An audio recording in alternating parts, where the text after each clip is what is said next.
Welcome back to the Yellow Sheldon. And tonight we are going to talk about something that is near and dear to my heart. And that something is overexposure.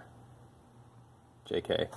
We're going to talk about one of my favorite things to do in the bike world ever, which is make shit what don't want to work together. We are shotgun marriaging mountain bike stuff to road bike stuff. We are just going to get elbows deep into the world of stuff that shouldn't exist. A lot of the bikes that I build, they're sort of like that Simpsons Treehouse of Horror episode where they're like doing a play on Hogwarts and Bart is a terrible wizard and he conjures a little frogman who vomits incessantly. And he says, kill me, every moment that I live is a crime against nature. Well, if you'd like, I can build you a bike that's a crime against nature. And how we do this is using all manner of adapters. I haven't looked in here in a long time, so I'm interested to see what's in here. Oh, okay. I don't need those. You can adapt the shit out of someone's face with those. Basically, I'm going to go through these and talk about what each and every one does. This fun little guy is called a Hubbub, and its intended use is to mount grip shifters onto drop handlebars, which is super wild in and of itself. Let's say you've got your nice, custom, internally geared touring bike. Everything is as it should be, except you're the type of person who prefers drop bars. Well, what the Hubbub did was allow you to use, say, something like Roll-Off Speed Hub's proprietary shifter on your drop handlebars. You would jam this, like a bar end shifter, into your drop bars of choice, tighten the bolt inside, it would tighten up just like a bar end shifter, and then the diameter of this part is 22.2. It's 7/8 of an inch. So you can slide on standard issue grip shifters, twist shifters, anything that would fit in a mountain bike bar. And these are pretty much as rare as hen's teeth. And also, it doesn't matter because many enterprising young men and women have come up with new solutions to shifting internally geared hubs on drop bars. We worked on one the other day where there's a hack. You have a little breakout box and you do a little bit of surgery on some SRAM shifters, SRAM drop bar integrated shifters. Excuse me. And yeah, your right shifter goes up, your left shifter goes down. The two cables that are needed to shift the roll-off system are split between the two shifters, and they do a push-pull thing with each other. It was a gorgeous build, nice titanium bike. Anyway, Hubbub. What we have here is a problem solvers adapter, which is a cable doubler. One lever enter, two brakes leave. And I worked on a bike for a handicapped woman who had very little use of her left arm. And so the cable doubler adapter is a tube that you can put these sliding parts in, and you can actuate two brakes with one lever. And just a quick note, the way you want to do this is you want to have the rear brake lead slightly. So if you're setting this up, set the rear brake up ever so slightly tighter than the front brake. It saves hassle, and they tend to not flip over the handlebars that way. They grab a fistful of brake in a panic stop. They start to slow down with the rear brake before the front brake even touches. Just word to the wise. All manner of clamp-on cable stops. These come in so handy. This is a pulley one. If you want to run a front derailleur that is top pull or bottom pull in the wrong configuration, you'll need one of these. What else we got here? This is getting interesting. Ooh, a big pile of Jtech shift mates. Jtech is a company which machines many different types of cool adapters for things. We have a chart here that shows you which one does what thing, but these come in super duper handy. You see here, you can mix and match various speeds and manufacturers of derailleur and shifter together by using Jtech shiftmates. Some combos work really good, other combinations kind of suck, to be honest. And so what you do is you have this thing plugged into your rear derailleur as the final step before the cable gets clamped. So shifter goes all the way down as it normally does. Cable will come in. These two wheels are two different sizes, so it actually changes the cable pull ratio of the impulse that the derailleur is receiving from the shifter. So really neat, really handy. They were more handy sort of during cyclocross racing when Americans weren't super into it, because you could have campy shifters which were nice and rebuildable and had when you're wearing big heavy gloves, it's really nice to not have the Shimano style. Shimano has two blades that are right next to each other to shift. Campy, you have a thumb button to execute some shifts and a blade to execute the others. So it's really easy to differentiate them when they're cold, when you're cold and you're wearing heavy gloves. So these were handy for setting up cyclocross bikes with wide gear ranges in the back using a Shimano derailleur, campy stuff in the front. What else? What else we got? Ooh, Rollin Jigs. The Avid Rollin Jig was kind of a cool little device that made the angle of the cable's entry into the derailleur a little bit less severe. So at a certain point you had mountain bikes where the cables were actually running along the top tube. So traditionally what you have is, this is the down tube of the bike, top tube. The cables would exit the shifter and go down the down tube, underneath the bottom bracket, and they had a straight shot to the derailleur. So you had this nice, pregnant, loose run of housing, which would it was smooth and not kinked, and it executed shifts very well. At a certain point, they started to move the derailleur cables to the top tube, and so you have a derailleur kind of expecting the cable to be coming in like this, now having the cable come down the seat stay and having this really extreme bend, a little short run of cable. So the Rollin Jig, the cable went on this little wheel, you plugged your little run of housing into here, and there was actually a small ball, a little plastic ball, you can see it right there, which allowed this to freely pivot and move in every direction. And actually, I have one on one of my old cross bikes. It aids in shifting quite a bit. What else? What other Frankensteinian stuff do we have? If you've ever tried to set up a bike with road levers or STI shifters or anything like that, let's just say anything that fits on a drop bar, with modern V-brakes. So V-brakes are linear pull brakes. They are, until disc brakes, they were the standard for powerful brakes in mountain bikes. Two posts. We have a noodle, and the cable comes in like this, and they pull together like this. Couldn't be simpler. In fact, they're so simple that I often wonder why they weren't invented first. My theory is that cantilever brakes were made the way they were because they were trying to conform to levers that already existed. So, cantilever brakes were around for powerful braking, for more clearance when people were cyclotouring and in the infancy of mountain bikes. And the V-brake was actually a total redesign, and we'll get back to why this is necessary in a moment. The V-brakes were a total redesign, which required their own proprietary new brake levers. They have since become the standard, and even if you're running mechanical disc brakes for mountain bikes, they're often set up to have a V-brake amount of cable pull.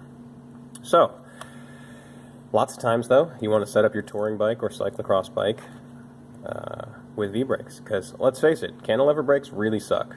I'm not going to sugarcoat it.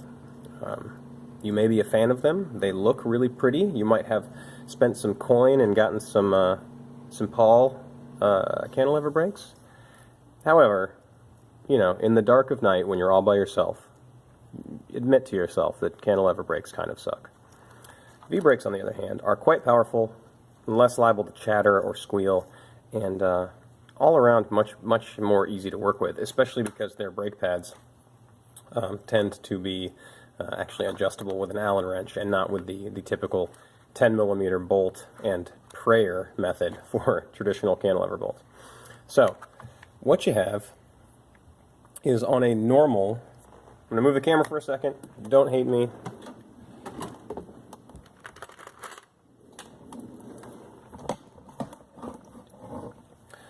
I don't know what's in my throat tonight. So in a normal V-brake setup, you have this noodle. Cable housing comes in, cable obviously passes through the housing and changes direction, crosses the two brakes, is clamped over here, and when you pull on the lever, the two brake arms squeeze together. So, this fancy lad here is a travel agent. A travel agent, god damn it, who made those? Wheels Manufacturing? Problem solvers? Probably problem solvers. They are solving a problem after all. It's the same principle as the Jtech ShiftMate, just for brakes. Cable comes in, goes around the small loop, comes through this hole, which I will say, be careful with these. This hole, the little webbing here, gets abraded and blows out all the time. I probably have an example here of one that's blown out. Nope, you lose. So, comes out, goes around the big section of the pulley, and then continues on as if it had been going through the noodle. Now, you know, it doesn't feel quite as good as an actual V-brake compatible lever, but I've set up 50 bikes with these things, maybe 15 of which were my own, and I love them, which is why, hey presto, you have a bunch of them. These, you don't see very often. These are very interesting.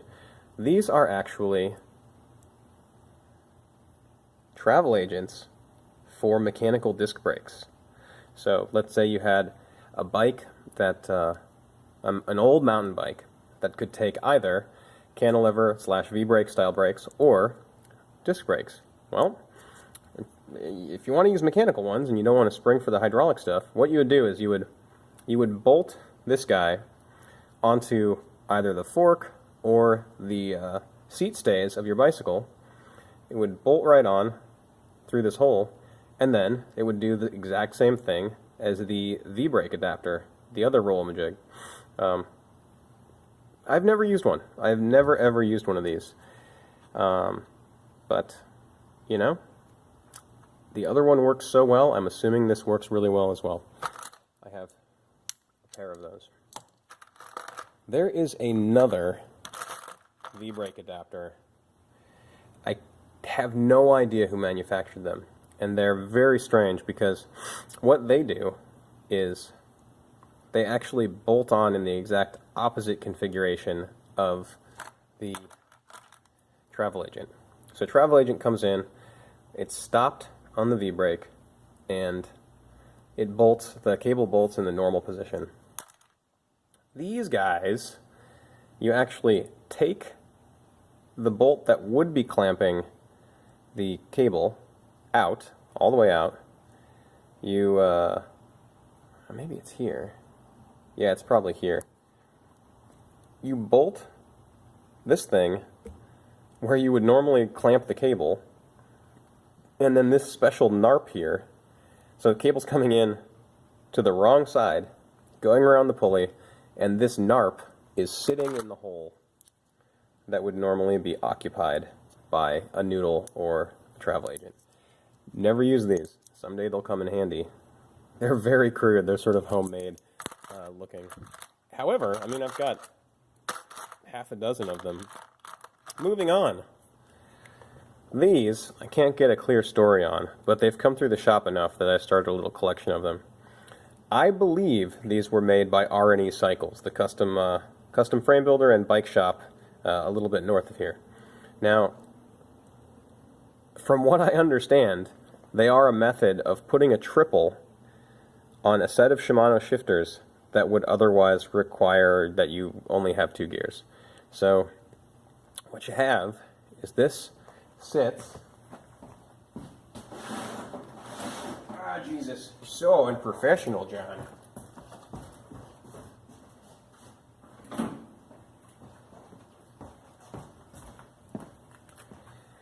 This sits in the side of your shifter. And what happens, do you see how there's a cam track in there? And it moves in and out? So what you would have is your triple would be down below. You would execute your first shift. You would execute your second shift. And then your third shift, you would execute like that. That's the theory, at least. Let me know in the comments if you know differently. Speaking of comments, it would be super cool if people would comment and let me know how much I suck or am awesome. You know, if you watch this and you have some suggestions, aside from like, don't be a jerk and speak clearly, I would love to hear them. So, continuing on, what other crap do I have in here? Ooh, this is rather interesting. It's a direct mount clamp-on derailleur adapter. Yes, and I know that these are commonplace, but the thing that struck me is that this one is in 28.6. So this is for like a, you know, a steel frame. I suppose you could build up a Surly, which still, as far as I know, use 28.6 seat tubes with this, but it's such a strange marriage of old and new.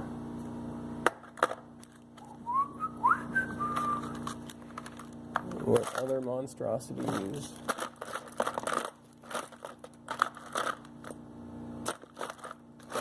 Ooh, this is special. Not an adapter, but a beautiful V-brake noodle, nonetheless. It's a Carumba machined, sealed pulley to replace this. And boy howdy, Carumba made some beautiful stuff. You like all my countryisms that I keep keep vocalizing?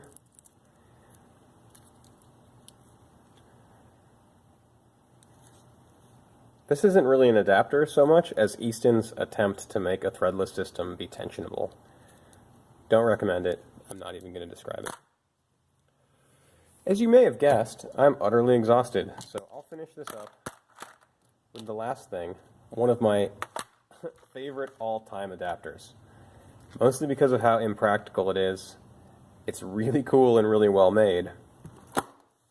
And also, I'm going to put one on my commuter bike. It's the brake therapy disc brake adapter. Now, these are pretty badass because, you know, there was a time in which you could replace your fork and get a disc brake fork if you had a mountain bike, but wasn't much you could do to your frame, especially if it was made of aluminum, if you wanted to put disc brakes or mod disc brake onto the back. So brake therapy is it's an adapter in a way. It'll put disc brakes on your bike, but it's pretty impractical. So you have to have one of a number of compatible hubs. On their website and also in the documentation, they give you a list of hubs that will work. And you take off the lock nut and basically sandwich this fucker onto the left side of the hub. Then you will remove your V-brakes, and you know, because the cantilever studs are actually in a strong part of the frame that's designed to take these sorts of loads from braking, you have this like torsion bar or something that goes up to your cantilever studs and bolts on. So the whole thing adds this sort of Frankenstein-y, beautiful Mad Max style to your bike. What am I doing? Am I holding this wrong? Yeah, maybe something like that? No? I don't know. But you know what? I'm going to make it work on my bike because I ride a Cannondale Warrior 500 hybrid that I've heavily modified. So, take that. Lordy, lordy, lordy. Is there anything else? Oh, yeah, this is actually pretty fun. So if you're familiar with Magura hydraulic rim brakes, they usually have these yokes, which will allow you to mount them to cantilever studs. For whatever reason, I found sort of a pile of these clamp-on ones to adapt them to a, you know, like a unicrown, hole through the center of it, road bike fork. God, I can't even imagine how much this sort of squeals or squeaks. And in a way, it really, really, really reminds me of when people were super into track bikes and they were buying all these Japanese Kirin bikes. A lot of them, you know, they didn't want to drill holes in their $800 Kalavinka frame or whatever, but they really didn't want to ride brakeless. And so for a time, they were selling these clamp-on brake adapters for NJS track bikes. You could get them in the front or the rear, and they would just clamp to your fork and kind of move around, even if you put Loctite on it and squeal. But you know what? It's better than stacking it up into the back of a bus and dying. So, if you're ever in trouble, if you ever want to make your bike uglier or worse, remember, improvise, adapt, and overcome.